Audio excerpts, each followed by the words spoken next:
सीमा हैदर एक अवैध घुसपैठिया है, पिछले 2 साल से रह रही है। एक लोकसभा में ऐसा कानून बनाया जाए कि कोई भी पाकिस्तानी हो, कोई भी घुसपैठिया हो। महाराज जी, अवैध घुसपैठ कितनी बड़ी चुनौती है हमारे देश के लिए। जब तक कड़े कानून नहीं बनेंगे, पिछले कानूनों में सुधार नहीं होगा, तब तक यदि कोई फर्जी कागजात उनके बनाता पाया जाता है तो उनको मृत्यु दंड की सजा होनी चाहिए। वो कानून का फायदा उठा रही है और यहाँ रह रही है, लेकिन ऐसे कठोर कानून बनने चाहिए जो पाकिस्तानी है वो पाकिस्तान में रहे, जो पाकिस्तान का समर्थक है वो पाकिस्तान रहे। वो न्यायालय का फायदा उठा रही है, न्यायालय ने उसको रोक दिया है। अब हम तो भारत सरकार से यही अपील करना चाहते हैं कि अपने कानून में बदलाव लाए और कड़े कानून बनाए, और कड़े कानून बनाए। नमस्कार, स्वागत है आप सभी का बजाते रहो भारत न्यूज में। हमारे साथ फलाहारी जी महाराज हैं। मैं आपको बता दूं कि हिंदुत्व की जो एक बड़ी लड़ाई है उसमें महाराज जी का बड़ा ही अहम योगदान है। अब जब भारत और पाकिस्तान के बीच के रिश्ते जिस तरीके से उजागर हुए हैं, उसके ऊपर पूरे देश की नजर है।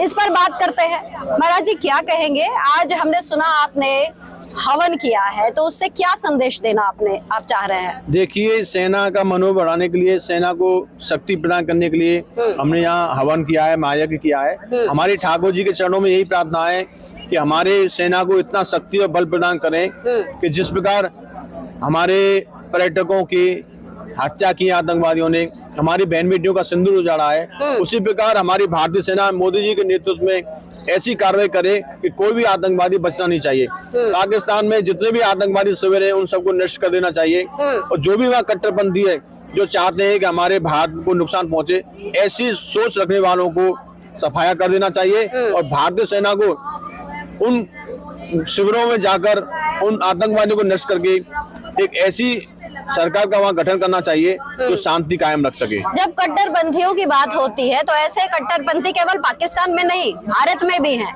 और जिस तरीके से नेपाल के बॉर्डर खोले गए हैं, वहीं से लगातार आवाजाही भी हो रही है। तो आपको लगता नहीं है कि 25 करोड़ का जो एक बड़ा आंकड़ा सामने आया है, जिसमें ये पता लगा कि 25 करोड़ ऐसे पाकिस्तानी हैं जो रिश्तेदारी में हमारे देश में बैठे हुए हैं, खून पाकिस्तान का है लेकिन है यहाँ, यही रहते हैं। तो ये बहुत बड़ा चैलेंज नहीं है? आप कहाँ और किस जगह को आप देखेंगे और उसको सही करेंगे? देखिए, मोदी जी के नेतृत्व में ये तलाशी अभियान भी चल रहा है। जो भी देश में गद्दार छुपे बैठे हैं, जिनकी पत्नियां हिंदुस्तान में रह रही हैं, उनके पति पाकिस्तान में रह रहे हैं, तो ऐसे लोगों का भी चिन्हांकन किया जा रहा है। ऐसे लोगों को बहुत जल्दी देश से बाहर निकाला जाएगा, और जो भी हमारे देश में गद्दार छुपे बैठे हैं उनकी पहचान की जा रही है। जो हमारे हिंदुस्तान का खाते हैं और गुण पाकिस्तान का खाते हैं, ऐसे लोगों को देश से बाहर निकालना चाहिए। महाराज जी, अवैध घुसपैठ कितनी बड़ी चुनौती है हमारे देश के लिए? अवैध घुसपैठ बहुत बड़ी चुनौती है। बॉर्डर पर ये लोग रात के अंधेरे का लाभ लेकर हमारे देश में घुस जाते हैं और यहाँ पर फर्जी आधार कार्ड बना लेते हैं, फर्जी अपने कागज तैयार करा लेते हैं। तो ऐसे लोगों पर कार्रवाई होनी चाहिए। अभी एक मामला आया था जिसमें सीआरपीएफ कांस्टेबल की धर्मपत्नी जो होती हैं वो पाकिस्तानी होती हैं। अब उनको बाहर निकालने का आदेश तो सरकार दे देती है, लेकिन कांस्टेबल साहब चले जाते हैं कोर्ट, 10 दिन का स्टे मिल जाता है। एक तरफ जहां दिल्ली हाई कोर्ट ये साफ कर देता है कि भाई कोई भी व्यक्ति हो जो पाकिस्तान से है उसको भारत में नहीं रखा जाएगा। कोर्ट के ये आदेश के अनुसार यही अनुपालन किया जाता है कि पाकिस्तानी सारे वापस अपने देश जाए। लेकिन इसी भी जम्मू एंड कश्मीर कोर्ट के द्वारा 10 दिन का स्टे पाकिस्तानी को देना, ये आपको किस तरीके से आप देखते हैं? देखिए, हम तो प्रधानमंत्री जी से प्रार्थना करते हैं कि एक लोकसभा में ऐसा कानून बनाया जाए कि कोई भी पाकिस्तानी हो, कोई भी घुसपैठिया हो, उसको या तो कड़ी सजा मिले या उसको देश से बाहर निकाला जाए। जब तक कड़े कानून नहीं बनेंगे, पिछले कानूनों में सुधार नहीं होगा, तब तक प्रत्येक घुसपैठिया यहाँ आता रहेगा और घुसपैठ करता रहेगा। यदि कोई फर्जी कागजात उनके बनाता पाया जाता है तो उनको मृत्यु दंड की सजा होनी चाहिए। ऐसे जब कड़े प्रावधान होंगे तभी देश सुरक्षित रहेगा।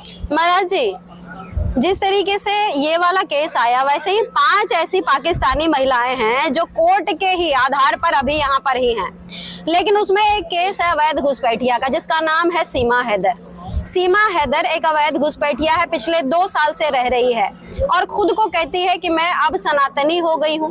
कौन सा नियम उसको अलाउ करता है कि अवैध तौर पर आप भारत में रहें और उसके बाद ये कह दें कि क्योंकि मैं मुसलमानी से सनातनी हो गई हूँ इसलिए मुझे यहाँ रहने दिया जाए। मेरा सबसे पहला सवाल है, क्योंकि आप हिंदुओं की एक बड़ी आवाज है, आप क्या मानते हैं कि एक महिला जो बचपन से 40 साल तक इस्लाम धर्म को मानती है, उसके बाद अचानक से वो भारत आ जाती है और कहती है मैं आज से हिंदू हो गई हूँ, क्या ये एक्सेप्टेबल है? क्या ये कबूल है?